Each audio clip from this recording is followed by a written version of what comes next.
विश्वप्रसाद रिजाल उहाँको समाजसेवालाई हेर्दाखेरि सबैले अनुकरण गर्नुपर्ने हुन्छ कि इटहरीमा उहाँको बुवाले इटहरीको बस्ती बसाल्दादेखिका गरेका समाजसेवा र अहिले हाल उहाँले गरेका समाजसेवा एउटा समाजको नमुना नै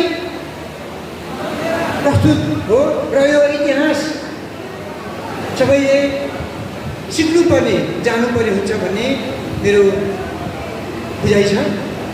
आज पुरस्कृत हुने पत्रकार महानुभावहरू जुन हुनुहुन्छ हाम्रो आदरणीय दाइ मोहन प्रसाद ढकालले राख्नुभएको जुन पुरस्कार छ त्यसमा चाहिँ उहाँको भावना के थियो भने दायाँ बायाँ कतै केही नहेरिकन विशुद्ध कलम चलाउने पत्रकार जो निरन्तर आफ्नो सेवामा लागि परेको छ, जसलाई कसैको धाक धम्की लालच केहीले फरक पार्दैन, ऊ आफ्नो कलम निरन्तर चलाइरहन्छ, त्यस्तो व्यक्तिलाई परोस् है भनेर भन्नुहुन्थ्यो।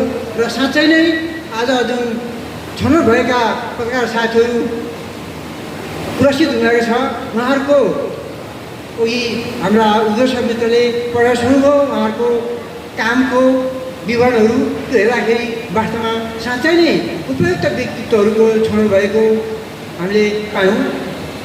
र म यहाँसँग के अनुरोध गर्छु भने यो परिवर्तन पत्रिका हामीले परिवर्तन टिमले सञ्चालन मात्र गरेको, यो पत्रिका समग्र इटाली समाजको, कोशी प्रदेशको र आम नेपाली जनताको हुनुपर्छ भन्ने हाम्रो टिमको धारणा छ। हामी त सञ्चालक हौँ।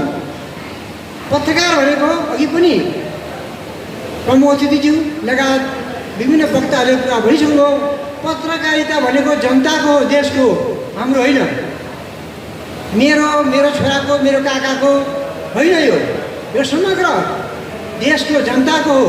देश र जनताको लागि राम्रो काममा सकारात्मक काममा होस्टेमा हैसियत मिलाउने र खराब काममा औँलो ठहराउने पत्रकारिताको सिद्धान्त नै त्यही हो। खबरदार यसो होला भनेर चाहिँ पत्रकारिताले उल्लो ठोक्दाखेरि बुझ्नेलाई श्रीखण्ड नबुझ्नेलाई खुर्पाको पनि जस्तै पत्रकारले उल्लो ठोक्दाखेरि त्यो मान्छे सचिन्छ, करेक्सन हुन्छ, गलत काम गरेबाट ऊ बच्छ। तर बुझ्नेले त्यसै बुझ्छ, नबुझ्नेले के बुझ्छ, यसले मेरो सिरिखुरी गरेर लेखो, मैले गल्ती गर्न मेरो गरेका गल्ती सबै उजाड्यो भन्छ।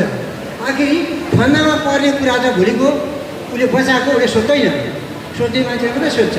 यी कुराहरू बुझ्नेलाई